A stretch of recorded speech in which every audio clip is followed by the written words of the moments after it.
پیارے حضور، میرا نام جاذب جاوید ہے، میں 14 سال کا ہوں، اور میرا سوال ہے کہ آپ نئے پیدا ہونے والے بچوں کے نام کیسے سلیکٹ کرتے ہیں؟ بچوں کے نام تو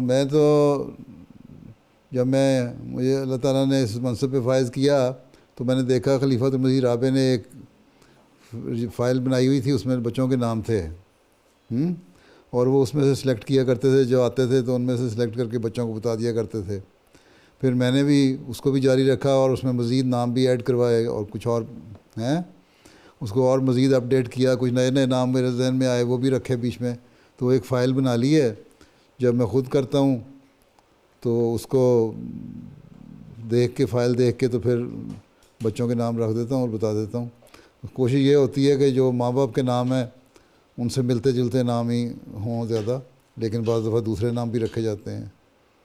ٹھیک ہے، جی، جزاک اللہ۔ تمہارا نام کس نے رکھا تھا؟ حضور آپ سے ہی آیا تھا۔ تم نے رکھا تھا؟ بس پھر جاذب بن جاؤ۔ جاذب کیا ہوتا ہے؟ جذب کرنے والا۔ ہاں، ابزارو کرنے والا۔ بس اللہ تعالیٰ کی محبت کو جذب کرو، اللہ کے رسول کی محبت کو جذب کرو اور نیکیاں بجا لاؤ، تبھی تمہارے نام کا صحیح پتہ لگے گا۔ جی، ٹھیک ہے، جزاک اللہ۔